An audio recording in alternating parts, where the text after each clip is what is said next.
고린도전서 2장에 기록된 이 말씀을 통해서 하나님께서 주시는 은혜를 우리가 함께 나누기를 원합니다. 여러분, 이 고린도전서라는 성경은 이 고린도 교회의 신앙의 문제를 해결하기 위해선 바울의 편지입니다. 한 10가지 정도의 문제가 기록이 되어 있는데요. 제일 먼저 나오는 문제가 바로 교회 내에 일어난 분쟁에 대한 문제입니다. 이 고린도전서 1장에서 4장까지 말씀이 이 고린도 교회의 분쟁에 대한 문제를 다루고 있습니다.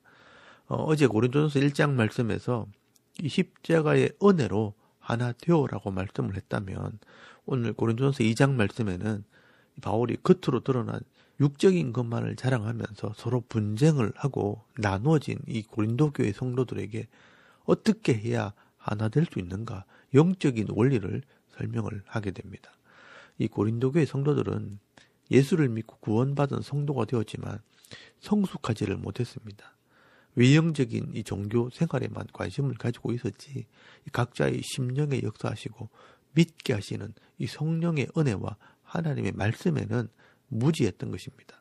그래서 바울이 처음 고린도 교회에서 이 복음을 전할 때 어떠한 마음으로 복음을 전했는지, 또 이 복음이 각 사람의 마음에 어떻게 깨달아지고 삶으로 나타나게 되는지, 이 영적인 원리를 차근차근 설명을 하게 됩니다. 바울은 처음 성령의 인도를 따라 아테네를 거쳐 이 고린도에 왔을 때 어떤 마음으로 이 복음을 전했는지, 그때 느꼈던 신앙의 각오와 결단에 대해서 먼저 이야기를 하게 됩니다. 여러분, 1절에서 2절까지 말씀해 보시면, 형제들아, 내가 너희에게 나아가 하나님의 증거를 전할 때 말과 지혜의 아름다운 것으로 아니하였나니, 내가 너희 중에서 예수 그리스도와 그가 십자가에 못 박히신 것 외에는 아무것도 알지 아니하기로 작정하였음이라 라고 말씀을 합니다. 바울이 처음 이 고린도 지역에 들어왔을 때를 기억하십니까? 이 바울이 베레아에서 유대인들에게 쫓겨나 바울 혼자 아테네에 왔을 때 이 수많은 우상을 보고 분이 나서 저작거리에 나가서 이 헬라의 철학자들과 변론을 하고 논쟁을 하게 됩니다. 그리고 이 아리오바고라는 언덕에 올라가 모든 헬라 철학자들을 모아놓고 이 복음을 전하고 설교를 하게 되는데, 이 바울은요, 그 철학자들에게 조롱을 당하고 멸시를 당하게 되었고 도망 나오듯이 고린도에 내려오게 됩니다. 이 바울이 최선을 다해서 지혜로운 말로 설득을 하면서 이 철학자들과 말쟁이들 앞에서 복음을 전했지만 아무도 이 바울의 말을 믿지 않고 콧방귀를 뀌고 손가락질을 하면서 바울을 조롱한 것입니다. 그때 이 바울은요, 굉장한 충격을 받게 됩니다. 그래서 3절 말씀에 보시면, 내가 너희 가운데 거할 때 약하고 두려워하고 심히 떨어노라 라고 말씀을 하고 있습니다. 바울은 처음으로 이런 충격을 받게 됩니다. 그렇게 담대하게 복음을 전하던 바울도 아테네 철학자들 앞에서 조롱을 받으면서 많은 생각을 하게 됩니다. 그리고 이때 바울은요, 자기 자신을 돌아보면서 결심을 하게 됩니다. 내가 철학자들과 이 변사들 앞에서 복음을 전하다 보니 나름대로 바울이 가지고 있는 학문과 지식을 의지해서 이 복음을 전하려고 했는데 그게 잘못되었다는 것을 깨닫게 된 것입니다. 그래서 내가 이제부터 하나님의 증거, 여기서 이 증거는 미스테리온, 비밀이라는 뜻입니다. 하나님의 비밀인 이 복음을 전하기 위해서는 예수 그리스도와 십자가 외에는 알지 않기로 작정을 했다라고 말씀을 합니다. 여러분, 이것은 바울의 신앙의 결단입니다. 그래서 이 바울은요, 고린도에서 복음을 전할 때 사람의 지혜가 아니라 성령의 나타남과 능력으로 전했다라고 말씀을 하고 있습니다. 여러분, 4절 말씀에 보시면, 내 말과 내 전도함이 설득력 있는 지혜의 말로 하지 아니하고 다만 성령의 나타나심과 능력으로 하여 너희 믿음이 사람의 지혜에 있지 아니하고 다만 하나님의 능력에 있게 하리 하였노라 라고 말씀을 합니다. 바울은요, 말씀을 전할 때, 성도를 가르칠 때 사람의 지혜로 하지 않고 성령의 나타남, 이 성령을 통해 깨달아지는 것으로만 전했다라고 말씀을 합니다.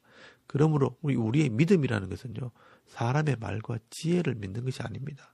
성령의 나타남, 즉 성령께서 알게 하시고 깨닫게 하는 것을 믿는 것입니다. 그렇기 때문에 누가 예수를 믿든 성령께서 알게 하신 것을 믿기 때문에 똑같은 것을 믿는 것입니다. 그래서 미국에서 예수를 믿든 아프리카에서 예수를 믿든 이 한국에서 예수를 믿든 똑같은 예수를 믿게 되는 것입니다. 그래서 이 예수를 믿게 되면 같은 말을 하고 같은 마음으로 하나가 되는 것입니다. 그래서 이 바울은요, 이렇게 성령을 통해 하나님의 비밀을 알게 된 것을 세상의 지혜가 아니라 하나님의 지혜라고 설명을 하는 것입니다. 그래서 이 바울은 6절 말씀부터 온전한 자들, 이 성숙한 자들에게 성령을 통해 나타난 이 하나님의 지혜를 구체적으로 다시 설명을 하게 됩니다.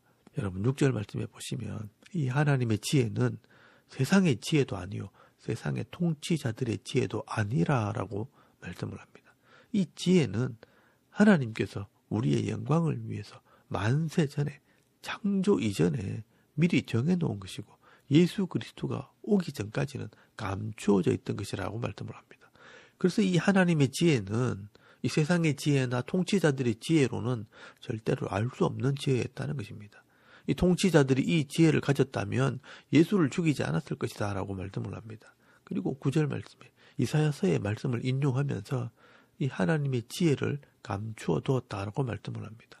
그런데 그 하나님의 지혜를 우리가 어떻게 알게 되었는가? 바로 성령이 이 땅에 오시면서 모든 사람들이 알게 된 것입니다. 여러분 10절 말씀에 보시면 오직 하나님의 성령이 이것을 우리에게 보이셨으니 성령은 모든 것 곧 하나님의 깊은 것까지도 통달하느니라 살피시느니라 라고 말씀을 합니다. 이 하나님의 구원 계획 가운데 이 성령이 이 땅에 모든 사람들에게 임하는 시대가 되고 난 뒤에 이 성령을 통해 모든 사람이 하나님의 지혜를 가질 수 있는 때가 되었다는 것입니다. 그래서 이 마가의 다락방에 이 성령이 임하신 이후 시대를 성령 시대라고 말하는 것입니다. 이때가 마지막 때이고 이때부터 이 성령의 은혜를 구하는 모든 사람들에게는 성령께서 믿게 하는 그런 시대가 된 것입니다. 그러므로 우리가 하나님을 알고 예수의 십자가와 부활을 믿게 되는 것은 성령을 통해 전해지고 성령을 통해 듣고 깨달아질 때 믿어지는 것입니다. 여러분 11절 말씀에 보시면 이 사람의 마음을 사람 속에 있는 영이 아는 것처럼 하나님의 일도 하나님의 영인 성령이 다 안다는 것입니다. 그래서 성령을 통해서 하나님 말씀도 깨달아지고 예수를 믿게 되고 하나님도 믿게 되는 것입니다. 그래서 13절 말씀에 보시면 이 바울도 성령을 통해서 복음을 전하고 가르친다라고 말씀을 합니다. 우리가 이것을 말하거니와 사람의 지혜가 가르친 말로 아니하고 오직 성령께서 가르치신 것으로 하니 영적인 일은 영적인 것으로 분별하느니라라고 말씀을 합니다. 그러나 육신에 속한 사람은요 이런 내용을 알지도 못하고 깨닫지도 못합니다. 14절 말씀에 보시면 육에 속한 사람은 하나님의 성령의 일들을 받지 아니하나니 이는 그것들이 그에게는 어리석게 보이며 또 그는 그것을 알 수도 없나니 그러한 일은 영적으로 분별되기 때문이라라고 말씀을 합니다. 여러분 여기 육에 속한 사람이란 말은 신앙 고백은 하지만 성령을 받지 못한 자, 거듭나지 못한 자라는 뜻입니다. 그러니까 이 교회를 열심히 다니기는 하는데 성령의 은혜가 없으니 하나님의 말씀이 믿어지지 않고 예수님의 십자가나 부활도 믿어지지 않습니다. 성령을 통해 깨달아지고 믿어지지 않으면 이 성령의 일을 받지도 못하고 알 수도 없습니다. 그래서 이런 사람들이요 문제를 만드는 것입니다. 말씀을 따라 신앙생활 하는 것이 아니라 사람 보고 신앙생활 하고요. 또 말 한마디에 상처를 받고 또 삐지고 시험에 들고 하는 자들입니다.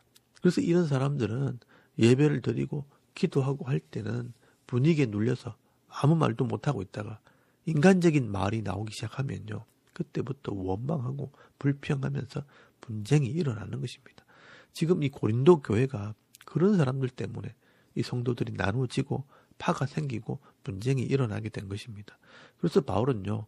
고린도전서 3장 말씀에서 이런 육에 속한 자들을 책망하는 내용을 기록을 하고 있습니다.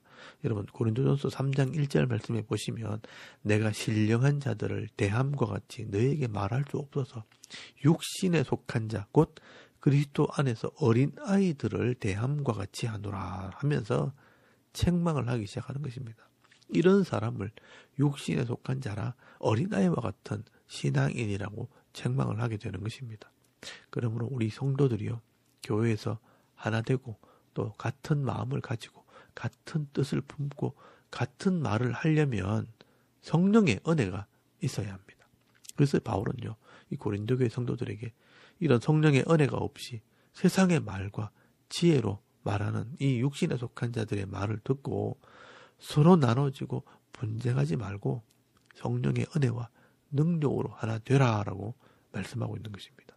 그래서 이 바울은요, 15절 말씀에 보시면 이렇게 말합니다. 신령한 자, 성령이 있는 자는 모든 것을 판단하나 자기는 아무에게도 판단을 받지 아니하느니라. 누가 주의 마음을 알아서 주를 가르치겠느냐? 그러나 우리가 그리스도의 마음을 가졌느니라 라고 말씀을 합니다. 오늘 우리 교회도 여러분 마찬가지입니다. 이 성령의 은혜와 이 성령의 깨달음과 이 성령의 충만이 없기 때문에 서로 나눠지고 비난하고 분쟁하는 일들이 끊임없이 일어나는 것입니다. 그러므로 우리가 이 성령의 은혜가 임하고 성령의 충만함을 받아 성도가 하나 되고 교회가 하나 되도록 기도해야 하는 것입니다. 그러면 어떻게 이 성령의 은혜가 임하게 되는가? 우리가 이 하나님 말씀을 차근차근 배우면서 내가 얼마나 하나님을 몰랐는가, 내가 얼마나 나약하고 더럽고 추한 죄인인가 하는 것을 깨닫고 회개할 때 내 속에 거룩한 영, 성령의 은혜가 임하게 되는 것입니다. 여러분, 마가다락방에서 이 제자들이 처음 성령의 임재를 체험했을 때 사람들이 물었습니다. 우리는 어떻게 하면 이 성령을 받을 수 있습니까? 그때 베드로가 뭐라고 설명을 합니까? 여러분, 사도행전 2장 28절 말씀에 보시면 너희가 회개하여 각각 예수 그리스도의 이름으로 세례를 받고 죄 사함을 받으라. 그리하면 성령의 선물을 받으리라 라고 말씀을 하고 있습니다. 여러분, 이 하나님의 말씀을 듣고 회개하고 예수를 믿고 죄 사함을 받으면 그 마음에 성령을 선물로 주신다라고 말씀을 하고 있습니다. 이 성령은요, 거룩한 영이기 때문에 죄가 있는 곳에서는 임하실 수가 없습니다. 그래서 반드시 이 성령의 은혜를 구할 때는 회개를 해야 하는 것입니다. 그러려면 죄가 뭔지를 알아야 되기 때문에 이 하나님 말씀을 먼저 배워야 합니다. 말씀을 통해 내가 얼마나 많은 죄를 짓고 있는지를 알게 될 때 회개하게 됩니다. 내가 하나님을 믿지 못했구나. 내가 말씀대로 살지 못했구나. 내가 얼마나 사람들을 바로 섬기지 못했는지 알게 되는 것입니다. 그리고 그 말씀대로 살지 못한 것을 회개하게 될 때 성령이 내 마음에 임하게 되는 것입니다. 그리고 성령을 통해 말씀을 깨달아 순종할 때 이 말씀의 능력들이 나타나게 되는 것입니다. 여러분, 이게 진짜 능력입니다. 사람이 변화되어지는 것이 바로 진짜 능력입니다. 여간에서는요, 사람은 잘 변하지 않습니다. 사상이나 생각이나 이 성품은 잘 변하지 않습니다. 사람을 몽둥이로 때린다고 변화되는 것이 아닙니다. 성령을 통해 이 말씀을 깨달아 회개함으로 순종할 때 스스로 변화되어지는 것입니다. 여러분, 이게 진짜 능력입니다. 그래서 성도는요, 날마다 회개하는 삶을 살아야 합니다. 우리가 원죄의 속성을 가지고 있기 때문에 날마다 회개함으로 날마다 이 성령의 은혜가 임하고 성령께서 깨닫게 하시는 대로 순종하게 될 때 이 성령의 충만한 삶을 살게 되는 것입니다. 이런 삶을 살 때 우리는 죄도 이기고 이 세상을 이기는 삶을 살게 되는 것입니다.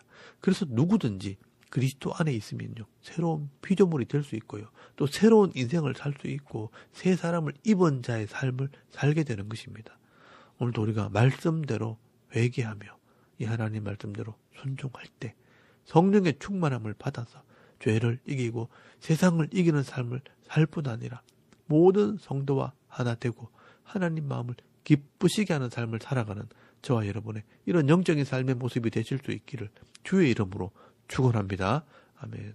우리 잠깐 기도드리겠습니다. 오늘도 우리 마음에 성령의 충만함을 주셔서 말씀대로 순종하는 믿음 있는 성도가 되게 없어서 섬기는 교회를 위해 또 우리 가정과 이 불신 가족들을 위해 또 자녀들을 위해 기도하시고 개인의 기도 제목을 따라 기도하고 오늘 하루 삶을 또 시작할 수 있길 바랍니다. 다 같이 우리 하나님께 한번 기도드리겠습니다. 살아계신 하나님, 은혜를 참 감사합니다. 오늘 이 아침에 우리가 하나님을 예배하게 하시고